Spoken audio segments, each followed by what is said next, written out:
Good morning, everyone.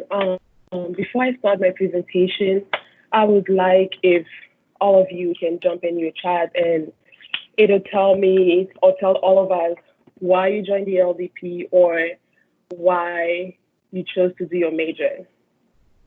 So my book is called Start with Why, and the subtitle is How Great Leaders Inspire Everyone to Take Action. In this book, I decided to go with 5 points. The book was such a great inspiration to me because it just laid out how so many companies, some of the companies are so successful and some are not, and why that happened. So the first point I want to talk about in the book was a word that doesn't start with why. In this section, the author talked about the power of assumption. As leaders, we shouldn't make assumptions based on half truths, but we should have all the data and all the experiences, and everything that we speak should come from values and our gut decision. And he also gave the example of how the United States and the Japanese company or kind of car company are different in some ways. In the United States, they have when they're putting cars together in the manufacturing and assembly line, they have one more step where they have to put some tape on the doors of cars and to make it fit perfectly with the whole design. Where in Japan, they fix all that during the process, since the beginning of the design, where they design everything to just fit perfectly without going one step further. This example brought to me that as leaders, sometimes we are faced with complication, or we are faced with an issue, and sometimes we come up with temporary solution for a long-term issue. And when we do that, we usually take those decisions without thinking about what we believe in, without thinking about our values, and we take this decision just because we feel like it's the right decision. And as leaders, we shouldn't be doing that. And I think all of us remember from last semester when Megan presented on the Golden Circle. The Golden Circle was created by the author of this book, and he talked about it, and he gave us 2 designs. On the left side, you have the original design, which is called the Golden Circle, and on the right side, it's more of like a 3D design, as they called it. On the left side and the right side both have the same meaning. Why is the belief or the vision you have. The how is the action you take toward that vision, and the what is the result or the tangible result that you come up with after working so hard on making actions and making plans toward your vision. And he gave a cool example of how Apple started in the 1970s by Steve Jobs. When he started the company, it was more like a computer company. And then they challenged the status quo and developed it to not only being a computer company, but being more like a design, like everything can be designed in the company. Now we have our iPhone, we have our iPod, and we have all those cool devices that Apple created.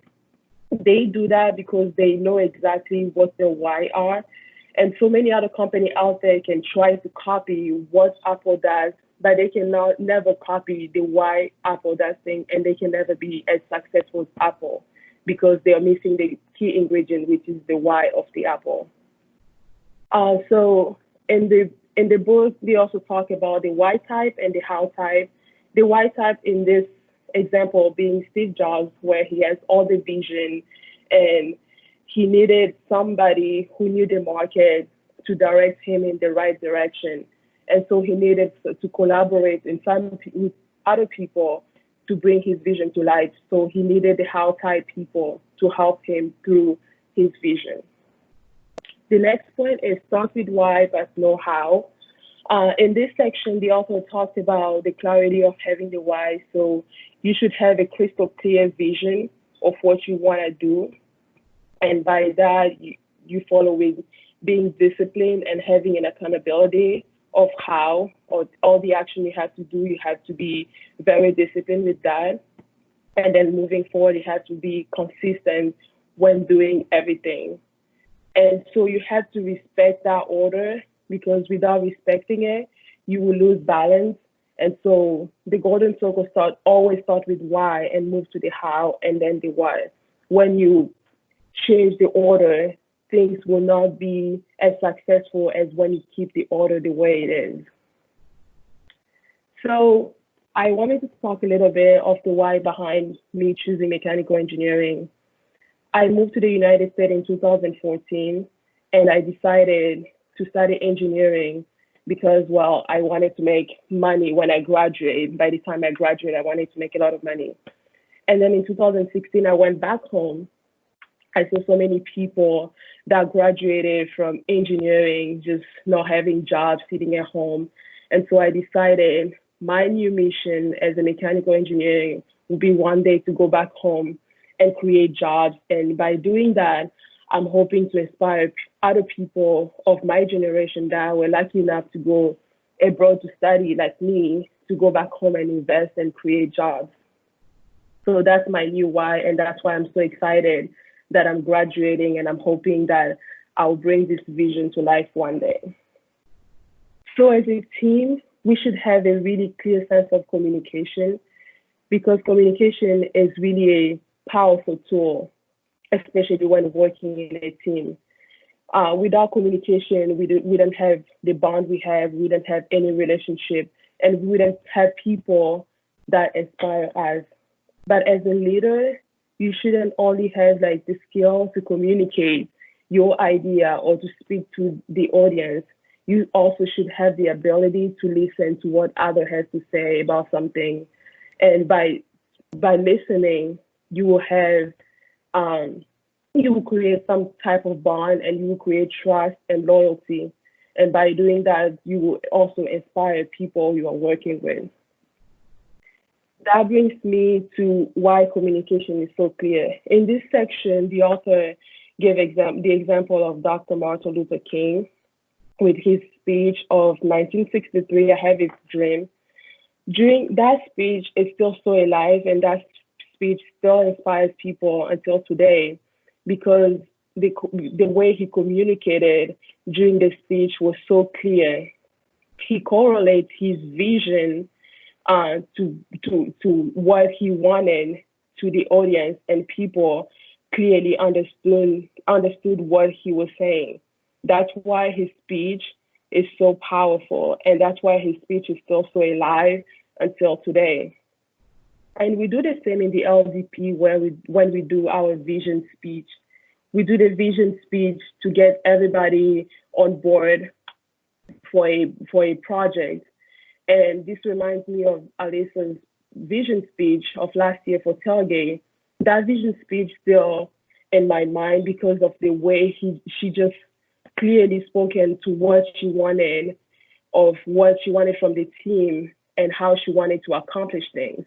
And I think Tailgate was so successful because she was clear in her mission, and she delegated every task so clearly that the sub leaders were able to do the work that the way it's supposed to be done.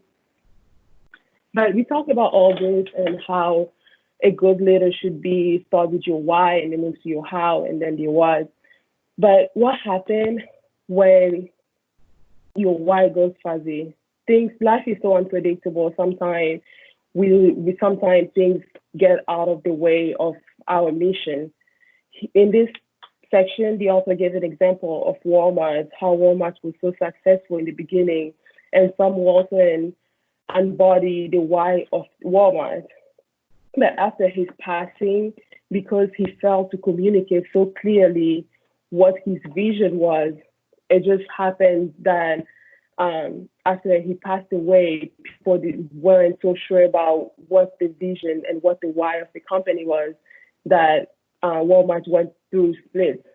On the contrary, I came up with the example of the Sweater Club, where Kayla started a sweater club, and she has a clear vision of what she really wanted. She wanted to help her peers in the LDP to be ready for the Yellow Shirt Challenge.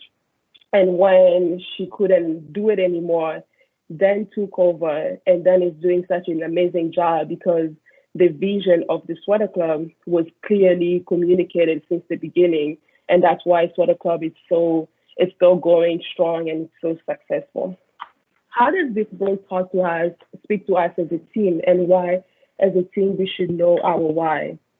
We are all leaders in the LDP, and we all push beyond the limits because we see how everybody's pushing, and we're not doing that because it's written on our pledge that we recite during our Tuesday morning workout.